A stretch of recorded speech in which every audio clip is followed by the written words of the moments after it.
Welcome to Gray Overload. Now, there is a rumor out that after this RDNA4 is released, which hopefully will happen sometime soon, the next one is going to be UDNA. There will not be an RDNA5 from what I'm reading here of the rumors. Now, I like that AMD is getting this all underneath one roof because that's what they said that they're going to do with CDNA, their Instinct line, and their RDNA, their Radeon line, their gaming line, and putting that all underneath there and having just one architecture for all these families of things. But CDNA4 and RDNA4 will be the last of those releases and will be unified underneath that unified name here, which I think is a good thing. I think that getting this underneath and getting these segments kind of on the same path right now,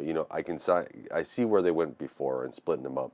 But now with AI and how things are, you want that same GPU that you throw in your gaming rig to be able to do the same stuff, AI inference and all that other stuff that your, Instinct GPU is. You don't want different ones. NVIDIA has this, kind of unified architecture on the, whole line. Granted, they do some wonky things with their licensing, but besides the point, they have that unified architecture. Now AMD is going to have that. Now, one downside is that AMD did lay off like 4% of their workforce.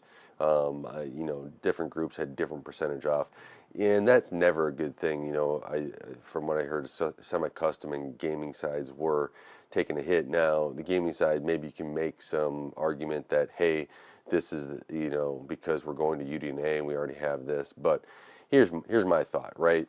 AMD wasn't really hurting for money, so it wasn't like an Intel situation where you had to cut back, right? They were still making money. I know that they want their profits to look good, but here's the thing. If you're going to make cuts, right, and maybe some groups were glad with the cuts or whatever else, there could be infighting, which, by the way, you shouldn't have infighting in the company. You're all after one goal to begin with, but it's going to hurt morale.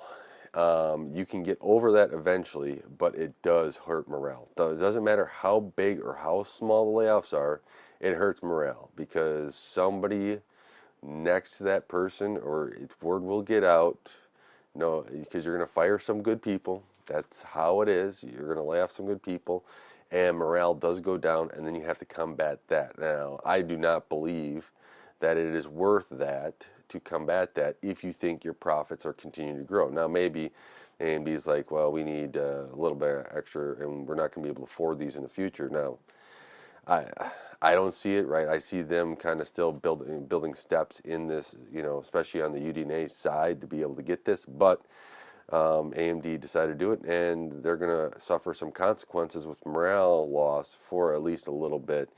Maybe they can get by that eventually. Most companies do, but there are that always then is in people's heads. No matter how good they are, um, you hate morale because morale helps you build something a little bit quicker. People are more involved. When you get morale down, it slows things down. So there is that side. I want to mention that because AMD did lay it off, and I've done other things on layoffs, and I'm not a huge fan unless the company's in dire straits, right? If you look at the company's path and it's going down bad, then you have to make these changes, right?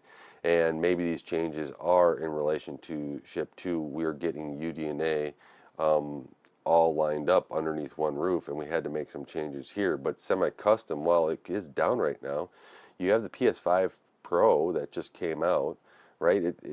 Console sales aren't great right now. We're in this lull of a generation. You have inflation for economics, right? Especially for that price range, and it's kind of hard, right? You have to make a deal to sell a console right now, unless you're that high-end console, which the PS5 is, PS5 Pro is, and it looks like it's selling quite well.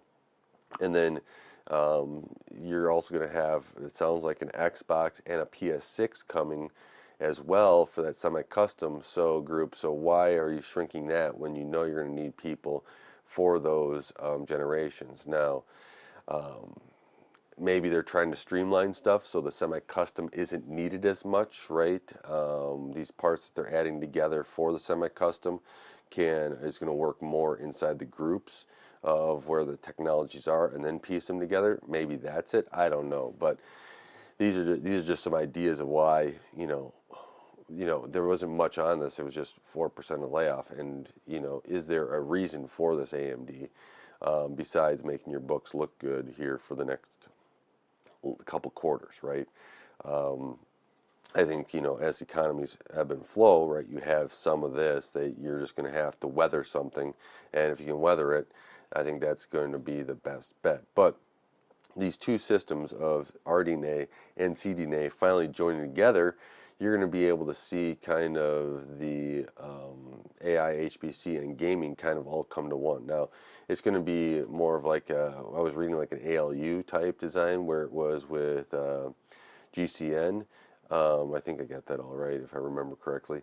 And that's going to be interesting, right? If they can keep the power down and use some of those techniques, get these instincts and instinct cards running well, which I'm sure that a lot of that technology, a lot of the stuff is probably taken from CDNA and they're building off of that and then adding in some of the gaming stuff.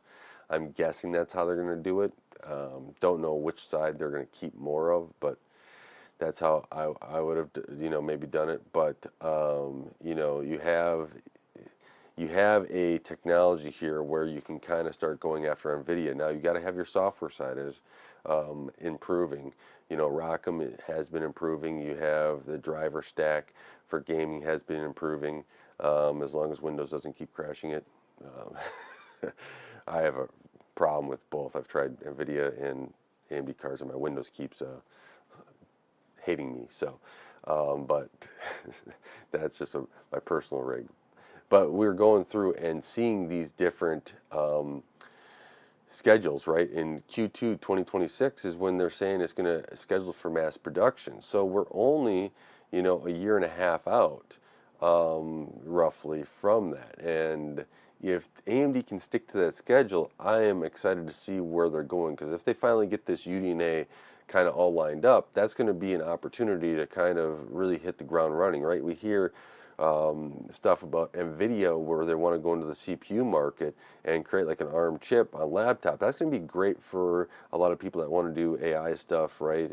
If NVIDIA gets it right, especially if they have an OS that runs ARM well. And maybe they can be able to hit this running. Now, you're also going to have it where AMD is coming out with this stuff. So is that going to actually help combat what NVIDIA is going to be able to come out with? Then you also have Sony, the PlayStation 6, using UDNA, and then hopefully using UDNA, and hopefully the next Xbox also using UDNA. So if those come out, at least then game developers will all be on that unified platform throughout all of these consoles, and then game developers hopefully will have the new GPUs and be able to do that. And you'll have that constant thing, and then hopefully, which is the one I really hope to choose, is that AMD will finally have a high-end GPU, because you need a high-end for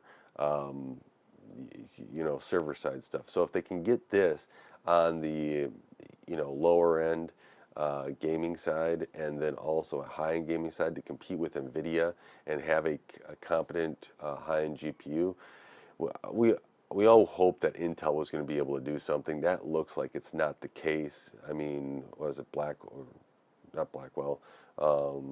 What's their new Arc GPU? I'm forgetting, because I've been waiting for this thing for so long, I just forgot about it, right? You have Celestial after this. Hopefully Celestial is it. Remember that slide that we're going to have above Ultra gaming enthusiast GPUs with Arc Celestial? I doubt it at this point.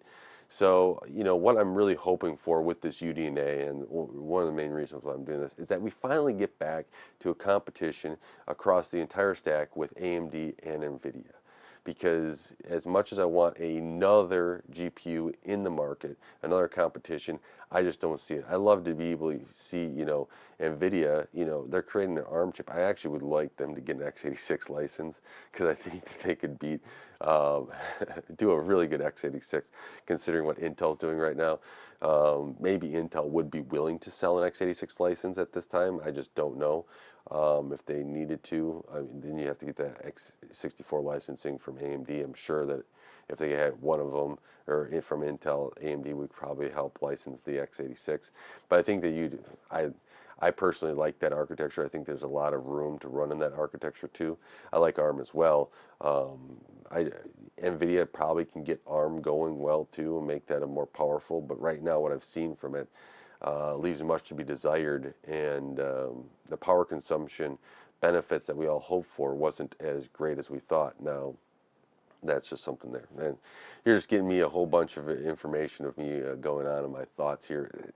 This is why I kind of want to do a live, because sometimes I can get into things and talk about it. But getting and ending this video is, what are your thoughts on this UDNA and coming out in 2026? Are you finally glad that maybe AMD is getting some footing? I know, also comment about the layoffs here too from AMD. I know there's been a lot of layoffs in tech in general and across other industries, and it's just sad to see, especially when it looks like AMD should be able to weather the storm and be able to retain that talent to be able to continue forward. I don't think it's really worth the morale loss there. And what are your hopes for the next UDNA architecture after RDNA4?